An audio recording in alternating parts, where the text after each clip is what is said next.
O'Reilly! You need parts? O'Reilly Auto Parts has parts. Need them fast? We've got fast. No matter what you need, we have thousands of professional parts people doing their part to make sure you have it. Product availability. Just one part that makes O'Reilly stand apart. The professional parts people.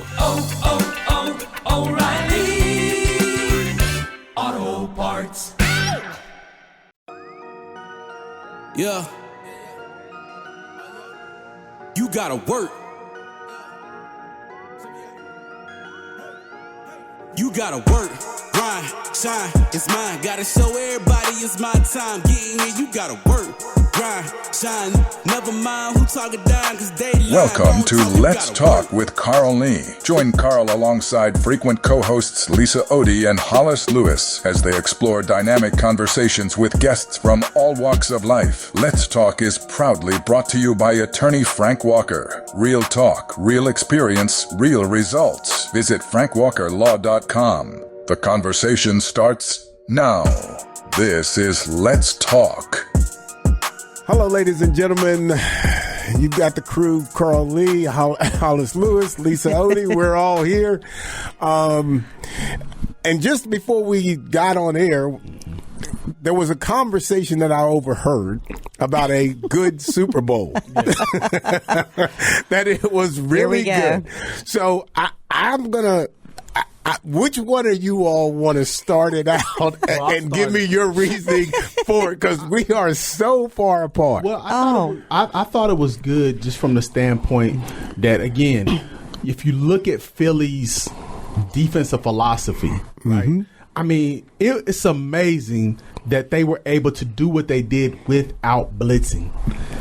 They didn't blitz one time and had 6 sacks. They said that. They didn't. I can't argue that point, but I thought I saw some guys coming off the edge, but maybe not. Maybe not. I think they had one, like what you could say is a blitz towards the end of the fourth quarter. They had an odd front, so they had a 3-man front, and somebody came off. But that's still be a 4-man rush. Yes, that's 4-man rush. Yeah. I don't know if it constitutes as a blitz, but that doesn't. I thought the game plan was executed perfectly, and the fact that they were able to do what they did to Patrick Mahomes was just they manhandled him. Yeah. So okay, so because of how well Philly played, that which is justified to make that a good game. Just because no one has been able to shut Mahomes down, and all of a sudden here comes Philly and they beat him down. Yeah. So okay, I can give you that. Mm-hmm. Okay. Now, Lisa, I'm still waiting. I'm waiting on you now. And I think a little bit probably. I don't know if Hollis. I think we've discussed the Chief fatigue on here before, but it was the end of a dynasty, and it's kind of like. I don't know about you guys, but the party I was at, everybody cheered every time Mahomes went down. It was just that kind of vibe. Yeah. Just to see the end of something. It was kind of like when the Patriots kind of started to meet their demise. Everybody's tired of seeing that same team, the same song and dance at the Super Bowl every year. And just to see another team come in and do what they did to that whole offense, it was magical. I mean, I'm just going to sit here and I'm just going to put it out there. And I was also really happy for Jalen Hurts. For sure. Yeah, I mean, he's overcome a lot of adversity throughout the year, starting with his collegiate play. He was benched during the college football championship, during the Alabama game. Then he had to leave there, go to Oklahoma to become the starter of a team. He's overcome so much. I think he was drafted like second round for a backup. Yeah. So to think that he's overcome all of that and become the MVP of the Super Bowl, to me, that was a great story. Yeah.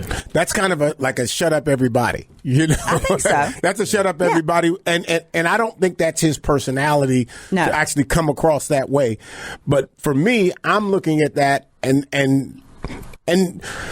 what it shows is like you really don't know until you give that person a true opportunity, and he has to have something around him. Sure. The greatest guy by himself is not going to be. He's not going to show up great. It's just not going to be that. Not to that degree. Now, okay, so I thought I was rooting for Philly. I thought Kansas City was going to win, and I had said that on the last show, and then said, but I want Philly. Mm-hmm. Now, what I did not get, to your point, Hollis, I did not I did not see that defense coming. You mean not to that Not to that degree. No, and not against Kansas City, because they've never at any given time since the Mahomes era have they had anybody. Like, I mean, they were beating him down. Well, I think the Rams did it when they won the Super Bowl when they beat the Chiefs in the Super Bowl. They did it, but the Rams also had probably one of the greatest defensive linemen in Aaron Donald. Yes. Sure. So we're not necessarily, that wasn't necessarily the case for Philly. It was just like I said, I didn't see that coming, that you would have pure domination. And although, like I said, Jalen Hurts, he did a phenomenal job. The MVP was the defensive line. Sure, I agree with that. I wish we could give out some real MVPs. That's the MVP. Yes. Here's what to your point, because his play hurts. He played. He did well. Okay, very well. But the defense won that game. 100%. The defense won that game. Yeah. Now, I'm thinking we've got to do a better job, or do we just go out and we everybody talks about, like, everybody gets a trophy, but I'm thinking in this particular game, there has to be some kind of an MVP on an offense and defensive side of, to me, almost. We got to do it. Like, why can't we just do it right? Because even like the NFL MVP, Saquon Barkley was the NFL MVP. Sure. I don't care what you say. Josh Allen wasn't. Lamar Jackson wasn't. It was Saquon Barkley. Yes. He was the NFL MVP. Yes, I would go with you on that. He uplifted that team so they could get to the point in which they put themselves in a position to win a Super Bowl. Sure. And just like in the Super Bowl, the defensive line, so just give it to the right person. We don't need to create more awards. Just do right. And I hate, as much as I hate to have to agree with you, I got to go with you on that, because it's just. And again, I'll make this case. We're watching, right? The fan base is watching. Everybody who's interested in the game, we're looking at it, and the person who's picking it, or the group that's picking, what are you looking at? What are you looking at? Because everybody's saying this same thing. This is not the first time I've heard this conversation. I'm sure both of you have had this conversation with everybody that you talk to since the game.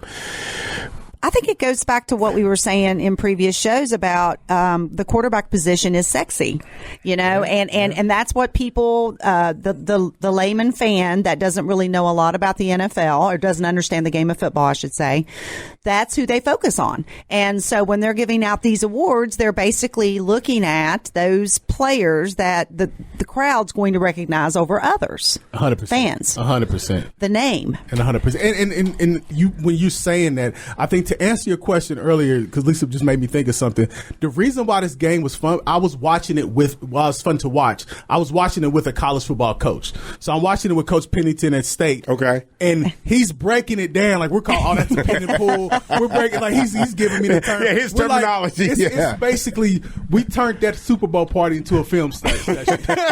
So that's no fun. Where are the snacks? We were eating snacks too, for sure. Okay. Yeah, so we're definitely doing that, but we basically turned their NFL party into a film session. So I think that's why it was fun for me to watch, because we're just breaking it down. And see, and I could see absolutely, like, enjoying that.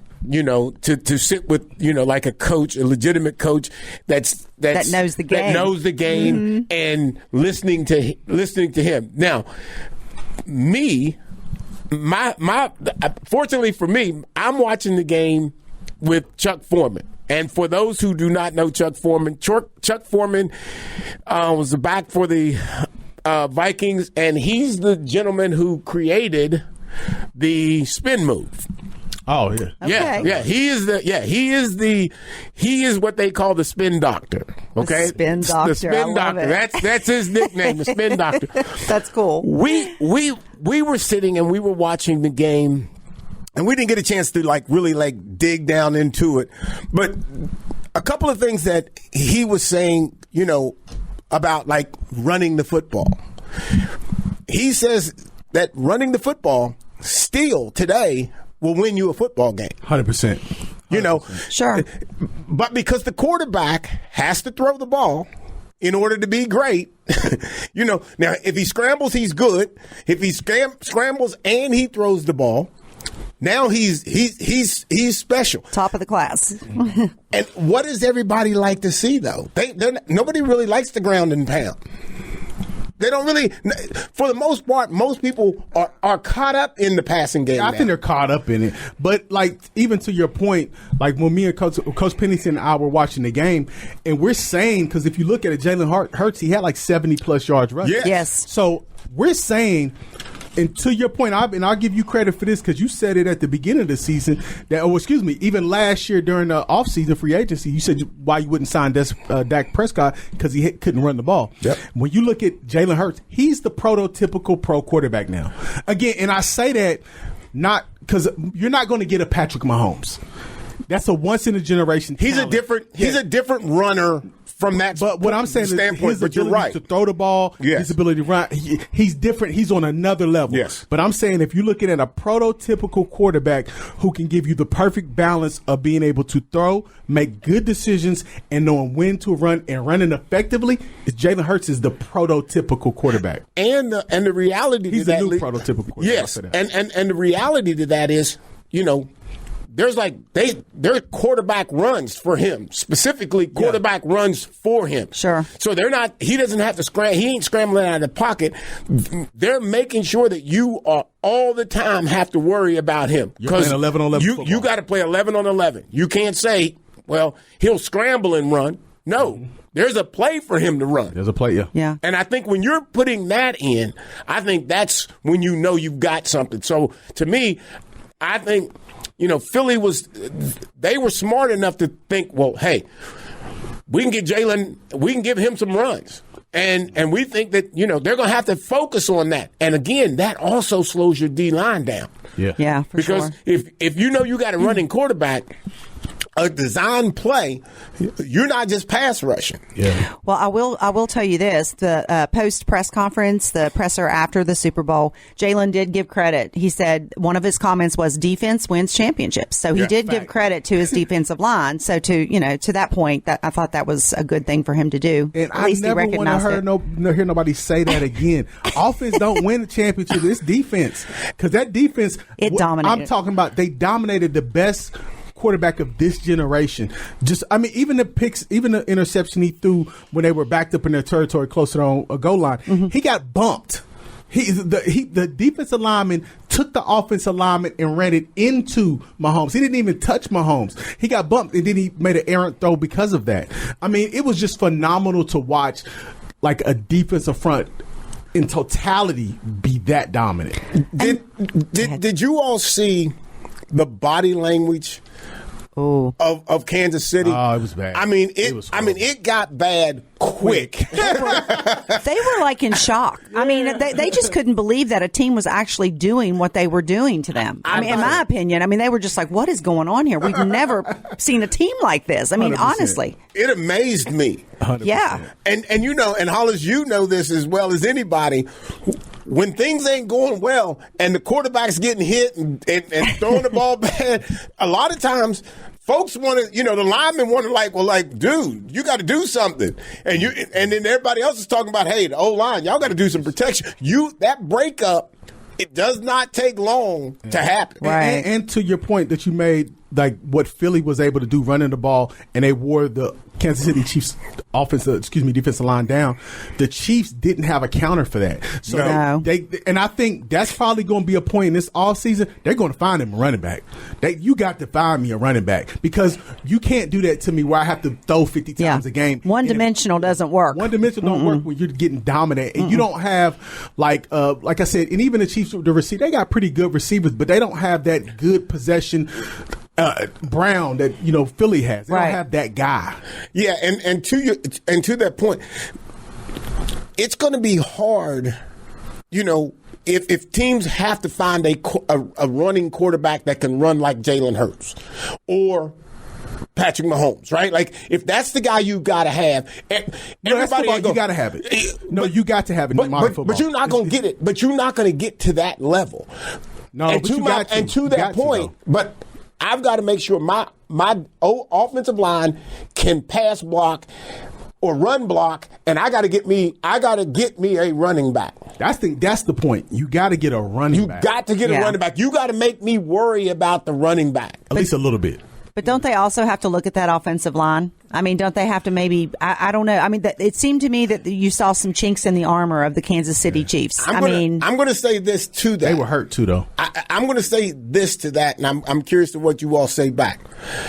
I just don't know if anybody could have dealt with that defensive line. I just think Philly's D-line, because again, you go back in the season, KC was fine. You know, they could protect them and all this kind of stuff. They faced a defense like that before. That's what I'm saying. But you also had a guard playing tackle. So, and I think that when that happens to you, and again, what people don't, to your point, Lisa, right. If you don't really know football, you may think, well, offensive lineman is an offensive lineman. No. Guard and tackle are two different positions. Totally different. And it is two different movements. So when you have a guard, then you have to move him to, I think, your right tackle. It's going to be a long day. So I don't know if so much you got to go out and get new linemen. I think you got to get healthy, and you may need some backups. Well, and they're going to possibly lose Travis Kelce this year, correct? I mean, he's talking about retirement. He's been non-committal about it. He's probably one of his best receivers. I mean, I know we've talked about how many of his receivers are about on the same level. I would think Travis is probably the best that he's got to throw to. So that's a hole they'll have to definitely, look at to fill. But do you think that was after game emotions a little bit too? He's been kind of hinting at it all season. He's been hinting. Now this may have been the nail in the coffin. With this game, but because he looked pretty upset after the game. They all did, but Well, Mr. Lewis has to step out. He's got some business to take care of. So, Lisa, it's me and you. Okay, all right. But I really, when I watched the game, and I was, and to you all's point that I could be wrong. Boy, here we go. Could be wrong on this. Hollis, come back. I think what I saw to what made it not a good game. What I was judging the game off of was I didn't see the Chiefs' offense. I didn't see Mahomes be that guy. He didn't have a chance to be that guy. Exactly. And now that we are going through this process, right? Now I got to think about it. Well, this was maybe the first time that a defense totally took him out of his game.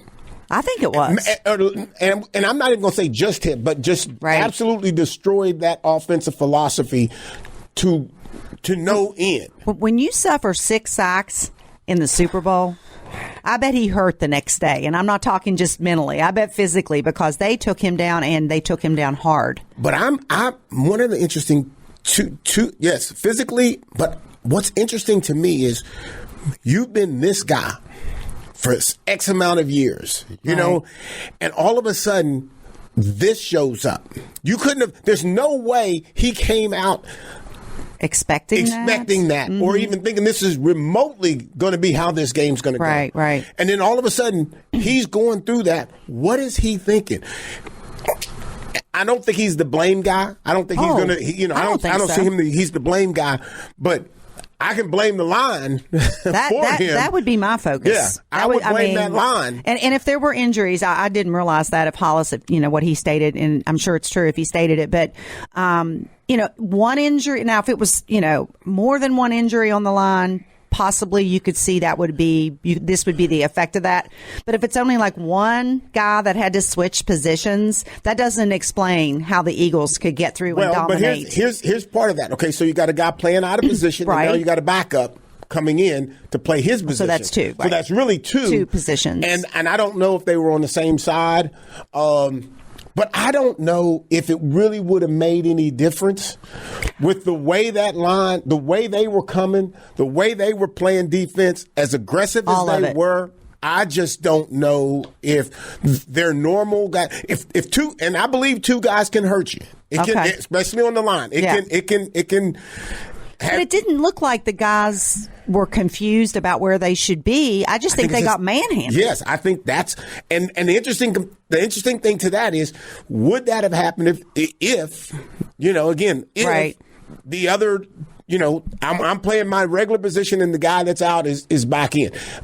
Are we that much better of a team against this D line who made us look like we were nothing? Well, if you think about throughout the season, the Chiefs had a couple of suspect games. I mean, they weren't the dominating Chiefs that we've come to know over the past couple of years. They had some really close games with teams.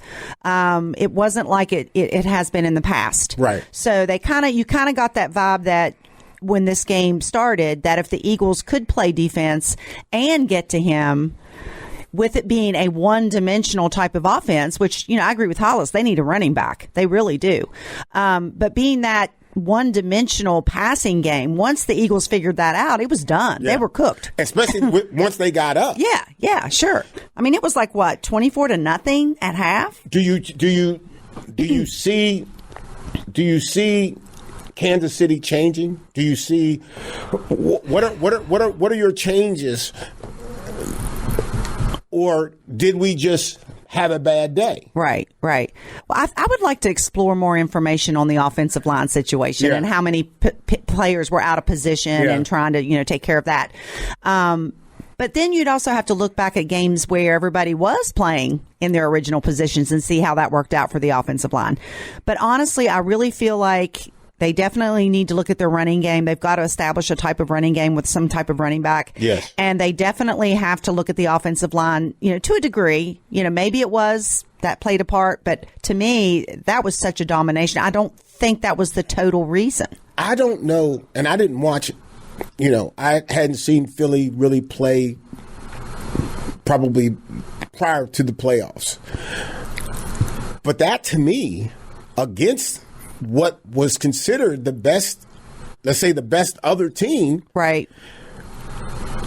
It was dominating. Like it was like, if you like close games, it wasn't for you. No. But if you like to watch the domination of the Chiefs, it was a good game. It really, if you were and not I think a Chiefs most fan, of America really, they were on that bandwagon. I mean, like we've talked before, people were tired of it. They were tired of the hype. They were tired of honestly, they were tired of the things that were going on outside of the games with, Taylor Swift. I mean, I'm a Taylor Swift fan, but people were tired of hearing about her and seeing her and all the hype and, just things outside, Patrick Mahomes' family, his wife, the whole dynamic of that. People were just tired of it. And, I kind of, at one point, I did kind of feel bad for the Chiefs because they just looked so demoralized. They just looked like they couldn't believe what was happening. Did you not get to see that on the sideline? Yes. There was just... I am 100% sure at some given time during my career, from college or from high school, whatever, that there was at some moment in time that when you lost the game, the NFC Championship game that we lost to the Redskins. Sure. That could possibly be the most challenging moment for me, because you're that one game away from the great Super Bowl, right? And you lose it. Yeah. And what's interesting to me, and I would, not that we could ever find this out, but as the players who play in that game and lose, I know for our team, I can't speak this for other teams, but when you start to try to look at the game and try to, whether you want to try to pass blame somewhere.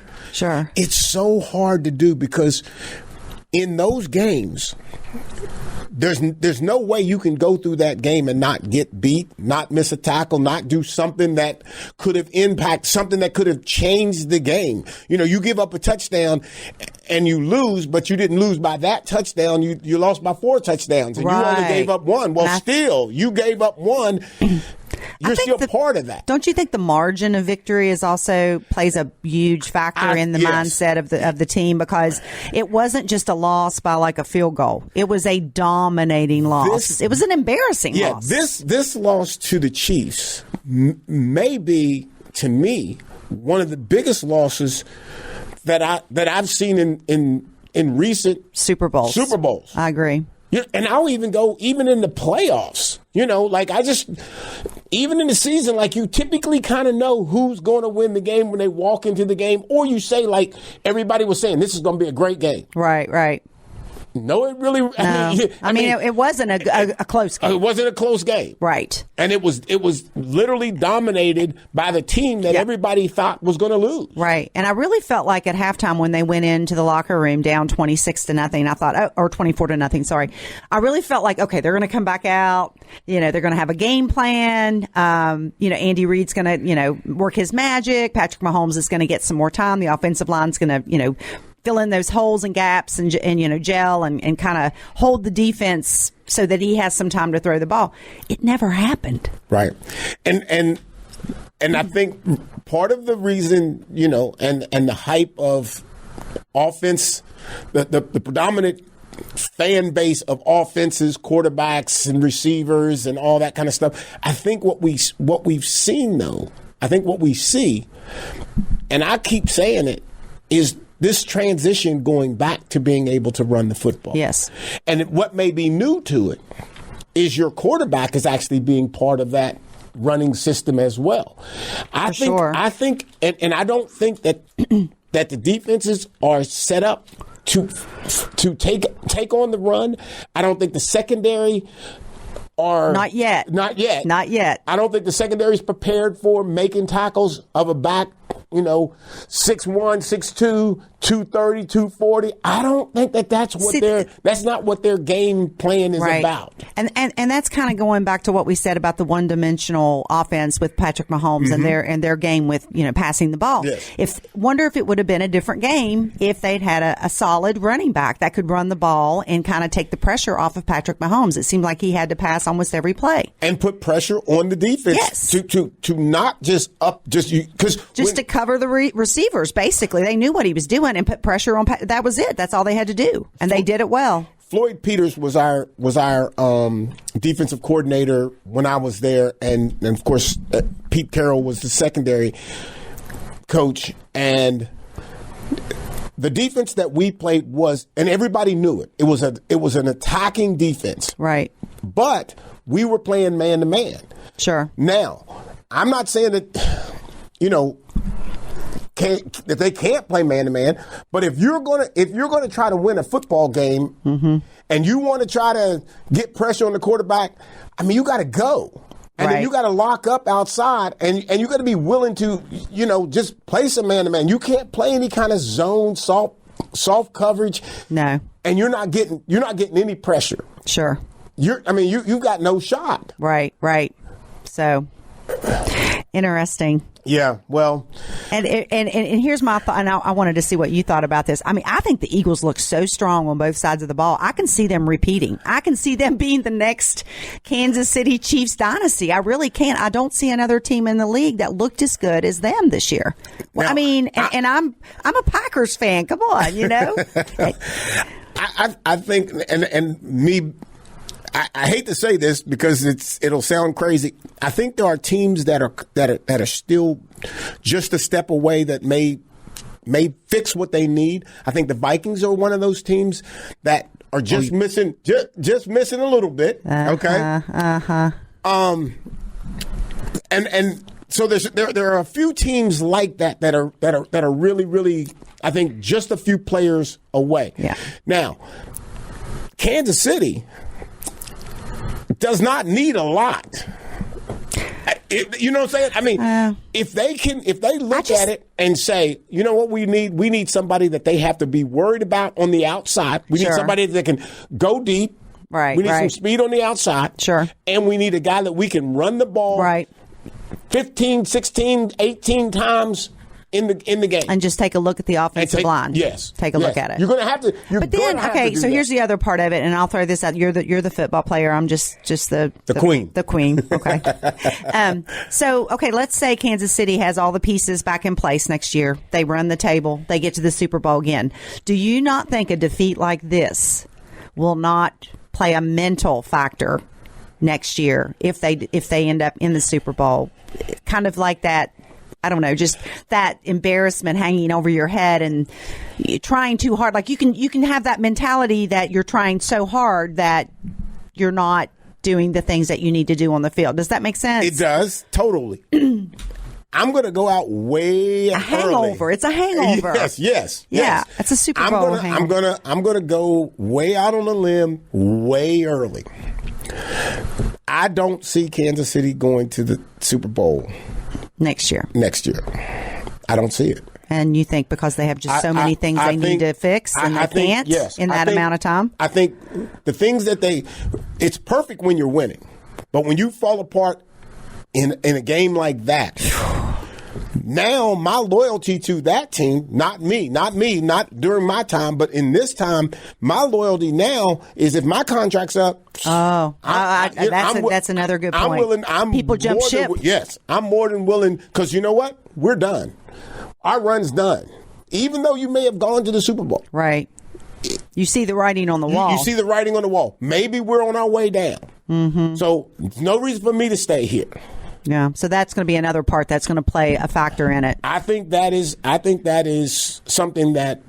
What about, do you think Patrick Mahomes would even consider if the right deal came along, leaving the Chiefs? Especially if Travis Kelce retires. I mean, I don't know.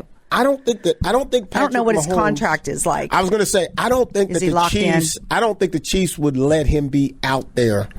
Not yet. I think I don't know the length of his contract. I don't either. Yeah, I don't know when it's up. But I would think that they would have him locked in for sure right now. Just. Right. Oh, sure. Just because past performance. Yes. Yeah. And he is awesome. He's good. And he's still great. Yeah, he's still great. Nothing taken away from him. He just didn't have time to do what he needed to. And I think that what we have to do is we have to try to get them into a situation where they can run the football. And they got it, running back and offensive lineman and a good deep threat receiver. But ladies and gentlemen, we're going to take a quick break and we'll be right back. Let's face it, bad things happen to good people. Seriously injured in a car accident, trucking accident, or even wrongfully arrested. Life happens, and when it happens to you, you will need sound legal advice and aggressive representation. That's when you call attorney Frank Walker at 304-413-0179. That's 304-413-0179. Lock it in your phone, text it to a friend. 304-413-0179. Or visit online at attorneyfrankwalker.com. Let's Talk with Carl Lee is proudly presented by attorney Frank Walker. Visit frankwalkerlaw.com. Share your thoughts, ask questions, or suggest topics on our Facebook page. Just search for Let's Talk with Carl Lee. And don't forget to like the page to join the conversation. Catch past episodes anytime at WCHSnetwork.com/Let's Talk. And tune in Thursday nights at 7 or Sunday evenings at 8 for Let's Talk with Carl Lee. Now, back to the conversation. All right, ladies and gentlemen, we are back. And I don't know if everybody has heard this, and I'm gonna let Lisa be the announcer of this great for this great moment in time in West Virginia. So, Lisa, take the floor. All right, let me just say this first. Welcome home, Pat White. Right, everybody's excited. This is great news. Rich Rod has acquired Pat as his quarterback and wide receivers coach, I believe, and just quarterbacks coach. Sorry, and so he's going to be a part of the team next year. He's going to be on the sidelines in Morgantown. He's got so much experience. He's got his resume is unbelievable.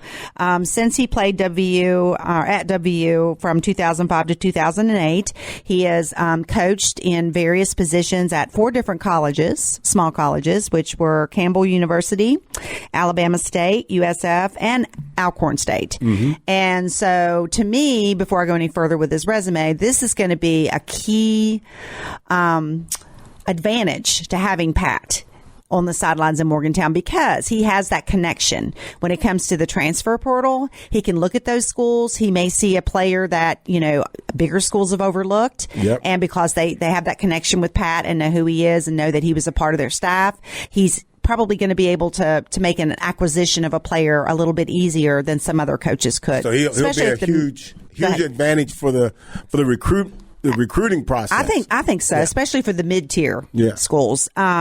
He also, I don't know if many people know this, probably most do. He spent 2 years as the offensive assistant coach with the LA Chargers, which was pretty amazing. He was the quarterback and wide receivers coach there. So when he was under their tenure as the quarterback wide receivers coach, he secured the number 2 passing offense in the NFL, and they had a playoff berth. So that's pretty impressive on his resume. Yes. Also, he has been inducted into the WVU Sports Hall of Fame, of course. When he was there playing for WU, he won 4 bowl games. All 4 years that he started. That would be, and these aren't the small ones. One was small. Right. That was the Meineke Car Care. But he also won a Sugar Bowl, a Gator Bowl, and a Fiesta Bowl. So those aren't lower tier. Yeah. And top it all off, on top of all of that, he's a baseball player as well. And I did not know that. Yes. He had been drafted by Major League Baseball teams at one point in his career. So he is a well-rounded guy. He's well-liked. He's a hero in West Virginia. Everybody remembers the Sugar Bowl and the big defeat of Georgia. I just think it's a great fit up there. I think when I found this out, I was like, oh. Because I kind of had distanced myself, I guess, from that name. Sure. I hadn't heard it in a while, and all of a sudden, when I hear this, I'm like, oh, well, wow. Think about the quarterback now, right? And to me, I really believe quarterbacks kind of have to be taught by quarterbacks. I just think absolutely. I think it's just such a unique position, and I'm not saying that just any coach. I'm not saying that a coach can't coach a quarterback and can't tell him the steps and all that, but I think the realization of everything that goes along with a quarterback, I think having a quarterback coach that played quarterback, and in Pat White's situation, that name, that's going to resonate. And if the kids are too young to remember him, they'll look him up. Mom and Dad will. Mom and Dad will remember him for sure. For sure. But yeah, I think this is a major. I think this is a major step, and I think his future is head coach. In my mind, I think his future is ultimately going to be a head coach. I could see that, especially even in Morgantown. I mean, we all know Rich Rod. I mean, who knows? He could be there, I don't know, another 10, 15 years, maybe. Most. Yeah. But if nothing else, Pat White will definitely be maybe promoted to an offensive coordinator at some point. I think he's going to have the success of that. The success that I think he's going to have. I think he's not going to be able to wait at WVU for a spot. I think he's going to be the moment he gets in, and all of a sudden quarterbacks are throwing the ball well, the yards and stats are great. I'm thinking somebody else over here has got a quarterback or a coach that's got a couple years still left. That's his alma mater, though. I get played that. there. I get that. But if he doesn't have, to your point, Rich Rod, how long is he going to be there? Well, I don't think he has the chance to. I think that's a go somewhere, come back. Okay. Is what I think that is. Well, or this. Think about this scenario. Let's say the offense is producing and they're doing well and they're winning games with offense and the quarterback play and all of those things, wide receiver play. Wouldn't a college more so look at the offensive coordinator position? So that could be his way in, is what I'm saying. Oh, yeah. Like a school could come in and say, okay, your offense is doing great. We're going to steal your coordinator. We want him as head coach. And then what happens? Pat moves up into that position. Yep. So that could be a scenario as well. I think either one, but I do like that path. Mm-hmm. And I just don't know, and I'll be honest, I just don't know how it won't be good. I just don't know. Unless there's just not the players there that can do the things that he wants them to do. That's the only way that I can see this not happening. Because I just think he's that perfect guy to be in the coaching situation. And again, OC And I'm gonna change my mind a little bit and say maybe OC's even better for him than maybe the head coach, unless he's going to be the head coach that's going to run the offense. Right. Well, and that's possible too. But I really feel like it's going to be a process there because he's had stints at different places. So obviously he's had some success, but not enough to stay in one place and be promoted to, a coordinator or even, I think he's been a head coach maybe at one of the smaller schools, or maybe not a head coach, but maybe like an offensive coordinator. I would have to research that more. Yeah. But obviously, if he gets to WU and they experience success on the offensive side of the ball, his path is made for him. He's starting here. He could end up as an offensive coordinator for a number of years. Let's say Rich Rod decides this is it for me. Mm-hmm. Then he steps right into that position. I mean, it's a golden path if he chooses to take it. And imagine him and Rich Rod. I mean, just talking.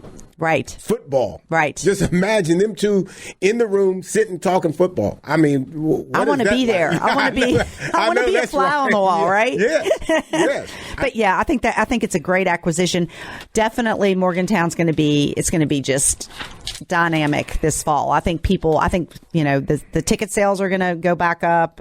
People are excited with all these new changes and having the traditions from the past come in and be back in the coaching positions that they were. And we had success with these people. Yes. So there's a lot of hope for Mountaineer fans.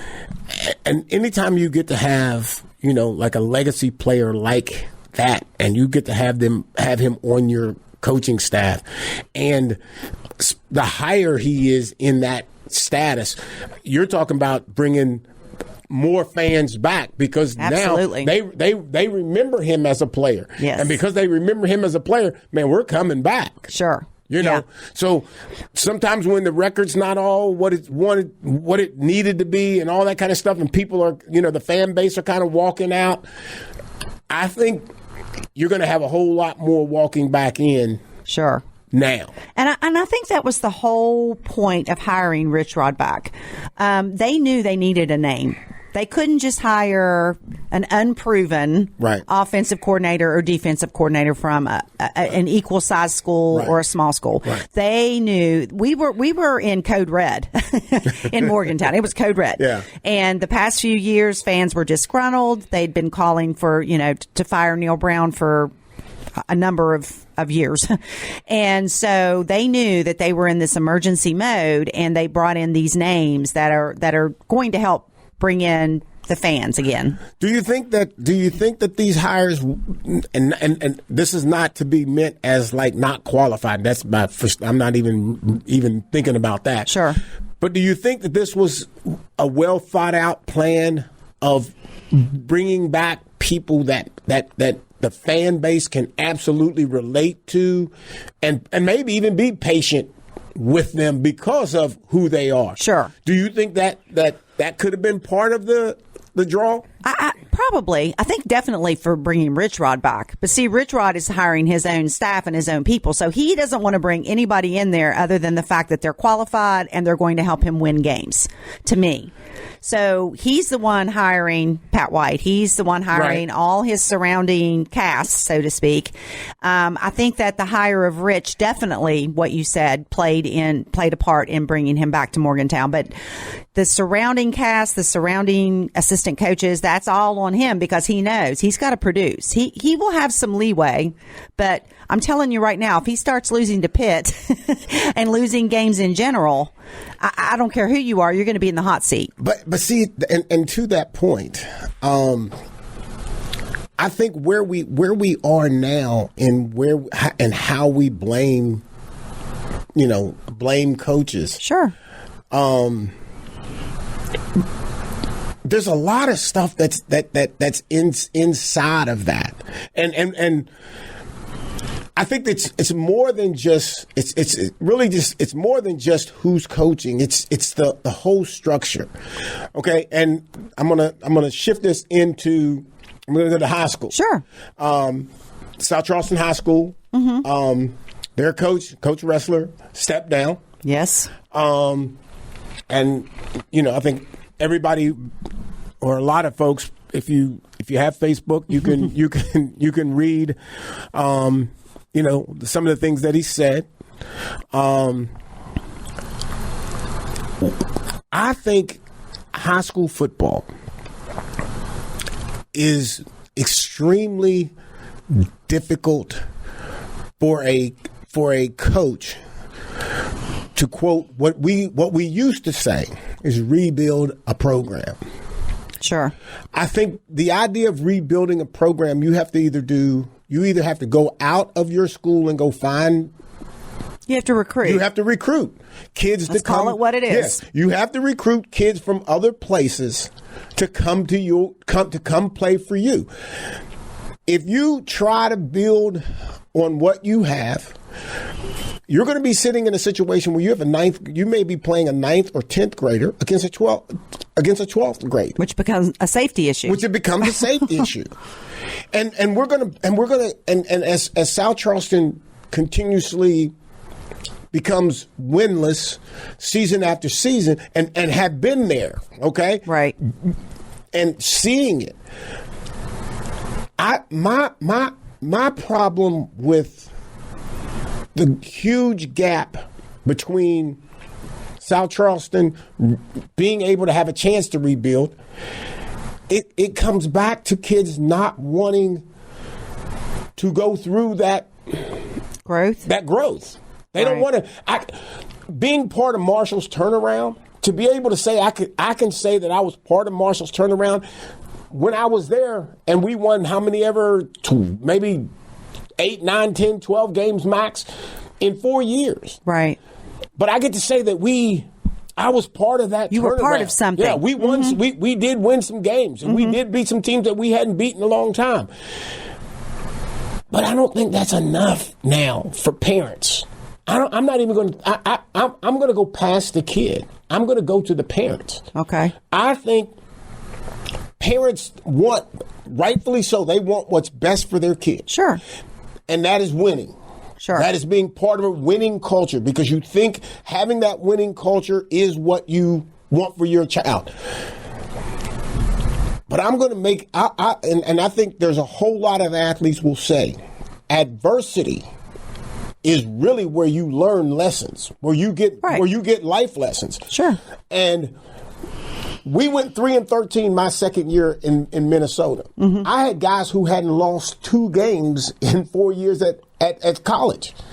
They had no idea how to handle that situation. For me, yeah, you've been there, done that. This is not shocking. Yeah, I'm sitting on the bench. Yeah, I'm sitting on the bench. Let's go, guys. Come on. It's next series. Let's go. Yeah. And I just think I'm making this plea to the parents to let your kid experience life as it comes to them. It sounds good. It sounds important that I need to put my kid in the best situation that I possibly can. I swear I get that. Right. I do. Sports, not so much. Yeah. she needs to face some adversity. How does he or she handle that adversity? You're sitting in the bleachers and your kid is pouting and because you haven't won a game. Your kid's pouting and he's acting like he don't really want to even be out there. Mm-hmm. The conversation you need to be having with him or her. Right. Every time that you go out on that field, you need to make yourself proud. Sure. You need to play the best that you possibly can. Then once you get to that level, when you're playing, now I can reach over and say, hey, Lisa, come on. Right. Come on. Now we can start, because it just takes an individual to stay focused into what you want. Right. And Hollis's argument to me about saying everybody's not going to make it to the pros. Yeah, I heard that. Yes. So just let me finish this. No, it's good. So I like it. Here's my thing. I'm not saying that. I'm not telling everybody that you to play to go pro, play to go D1. I'm not saying that. Now, if you want that, that's a whole nother work ethic. Sure. But just because you just want to play and have fun, you can't just play and have fun because you're hurting your team. Yeah. If you're not working extra, if you're not being the best that you can be, right, you're hurting your team. Yeah. And to your point, I want to say this, that I'm going to go a step further with what you're saying with the parents. I think what has to happen at that high school level is we have to build teamwork. Yes. We have to build relationships. We have to have that mentality that, we're all in this together. We're all going to do our part. We're all going to play our very best on every single series of plays. Yep. Not about me and what I'm able to do. And if I'm not doing it, I'm just going to quit. I'm just going to quit playing because it's all about me. It's not about my friend over here, that plays defensive line or offensive line. This is about me and what I can do. We need to change that mentality and get back to being able to get those boys out there on the field, or girls, to gel and depend on each other, because that's why it's a team sport. That's what's wrong. And I think we've talked about this before. I think this is the whole breakdown in the high school football world, is that we are focused on individuals and not teams. Yeah. My son's playing high school football. He's the quarterback, and he's one of the top players. We don't have enough linemen. He's been getting hit a few times. I don't like that. Let's say he's a sophomore. Well, you know what? I'm tell you what I'm gonna do. I'm gonna take my kid somewhere where a coach is gonna tell me he's gonna play, and they already got a good line. So I'm gonna take my kid there. So what I've just done was, I've taken him and put him in a better situation, and took him out of a situation that he's better than, and the team isn't good enough for him. Everything about that is selfish. Absolutely selfish. And I think the way to, I don't even know if this is the answer or a way to get around it, is make sure those kids do a lot of team building activities. Yes. Make them loyal to each other, because then when mom and dad says, okay, little Johnny, we're going to take you to this school. We're going to go from school A to school B because they have a better team. And the little Johnny says, no, this is my team. These are my friends. We play together. I'm here to be a part of this dynamic. I don't want to leave, because I don't care if mom and dad tell you have to do this. Teenagers are pretty headstrong. Yeah. And if they're telling him you have to go here and he's like, no, I don't want to, then that could maybe be part of solving the problem. Have some loyalty to people and teams. Yes. And I think too, part of that is conversations that you're having on your way home from the game. Sure. Yes. What are you saying to your kid when y'all just got blown out, okay? And you haven't won a game. So you're at South Charleston, and you finished your last game, and you got shut out, and so now you're 0 whatever. Right. What's the conversation that you're having with your son or daughter in the car on the way home? Yeah, they should. What are they allowed to say to you? Now, if my son says, we're just terrible, we're horrible, I would look at him like he was crazy first. Mm-hmm. But then I would say, well, first of all, do you understand why you're here? Why it's here?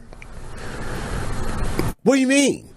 Mm-hmm. Well, guys left. Your best players left. Right. They went somewhere else. Right. They were selfish. They left you here. Right. They left you here. Coach, and to be honest with your son, you shouldn't be in the game right now. Right. You're playing because Johnny left and your position, and you played his position. That's the only reason you're playing. And you're not ready. And you're not ready. Right. Right. I mean, if you could have those kinds of conversations, but part of that is because a lot of dads, a lot of moms who have their children, they don't have the ability to have that conversation. The easiest thing is to side with your son or daughter. Or you could even go into the blame game and say, well, Coach so-and-so didn't do this. And your friend, he didn't do what he was supposed to do. And absolutely. So the blame game becomes part of it. And that kid sitting there hearing all of that, taking it all in. Because if me and you are sitting in the front seat talking about the coaches and all this, and the kids are not saying anything. What are we sending to? What kind of message are we sending? Mm-hmm. I mean, I just think what we're doing is in part mostly an adult issue that we have changed the mindset of our kids. We've changed it because you can go and play wherever you want to play, so that you can play on a good team. Right. That's all we want to do is we want to play on a good team, because there's a whole lot of good teams. And let's be honest, and to Hollis's point against me, but not everybody is going to play D1. Not everybody's going to play D2. Everybody's not going to do D3. Somebody's got.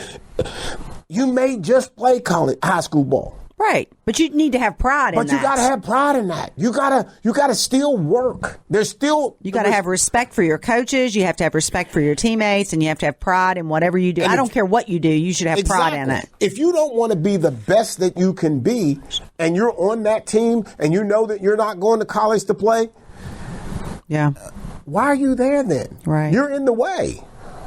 Absolutely. You are the blame. Mm-hmm.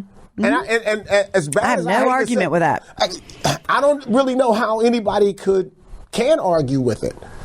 And what's happening is this is a small state. Yes. And so what's happening is in every classification is there's one or two schools that are getting all of the elite players, and then everybody else is out here just, trying to pick up the crumbs that are left behind. Yeah. And it's becoming more and more apparent when the playoffs roll around. You see these dominating wins by these schools, and you're like, how do you fix that? You can't make it competitive like that. And of course, we can't get anybody to come on to have this discussion of what they. It's a touchy one. It's a touchy one. And when you start talking about firing a coach, I mean, you kind of have to go and look into all of the things that took place before before you can make that decision. Right. His record can't be everything. If you've lost a bunch of players, I mean, your evaluation, my evaluation of you as the women's basketball coach, you lost 4 of your starters from last year. Right. They went somewhere else. You're getting ready to play 4 more starters, 4 more young kids in this season. Mm-hmm. You go 0-15. Right. Well, is that you?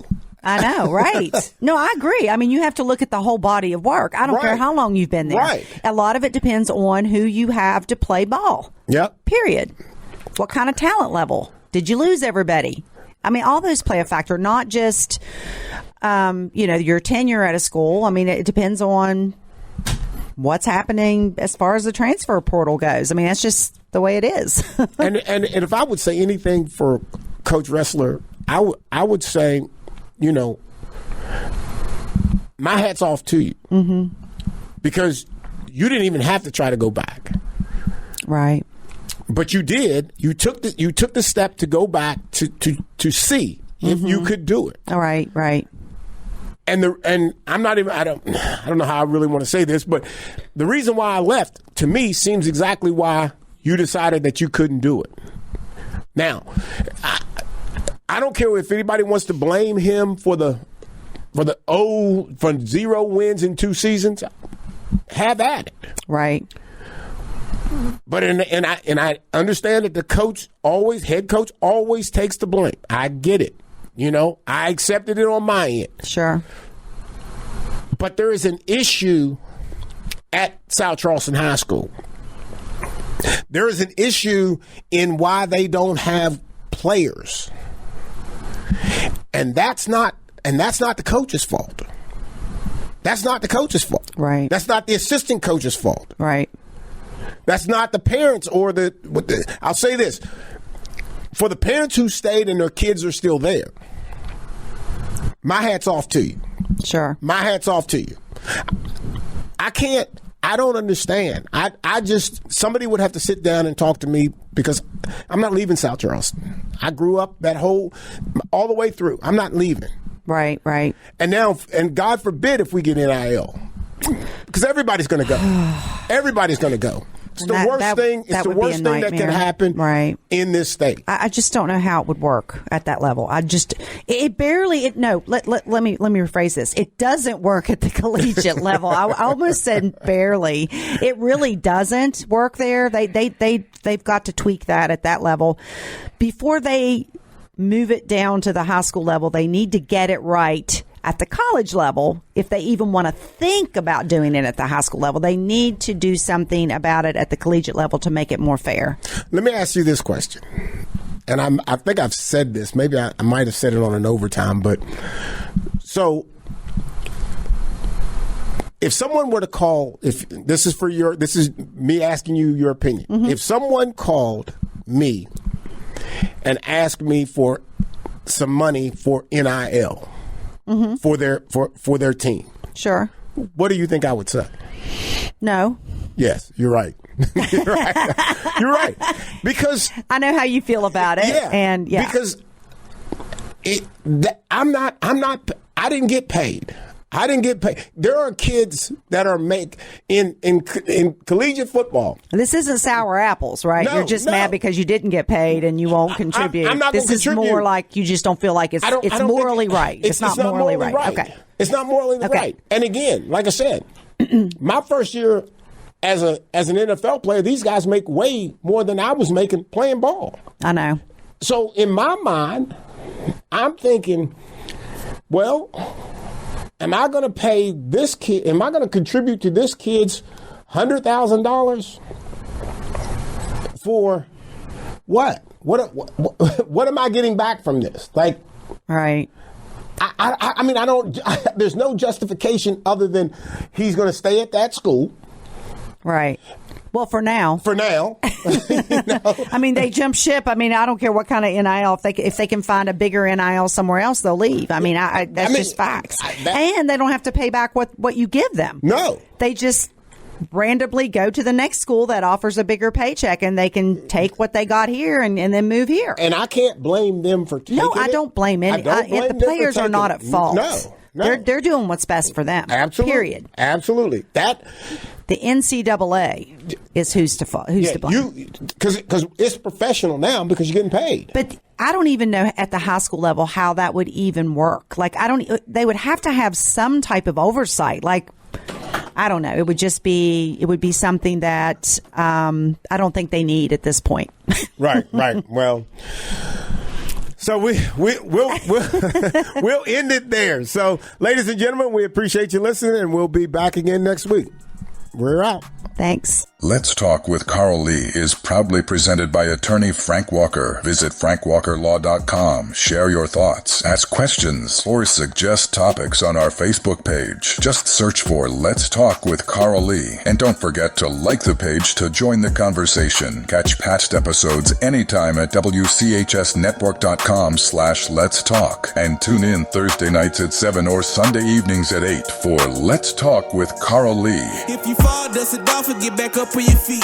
Anything could be a win, yup, even defeat. They say sugar bad for you, why is victory sweet? Couldn't play with big kids, I had to sit in the street and watch from a distance, but over time I grew. If I put in the work, in no time I'm due. Everything that I worked and prayed, I'm okay. If you ask me, how did I do it, I'm gon' say, you gotta work, grind, shine, it's mine. Gotta show everybody it's my time. Getting here, you gotta work, grind, shine.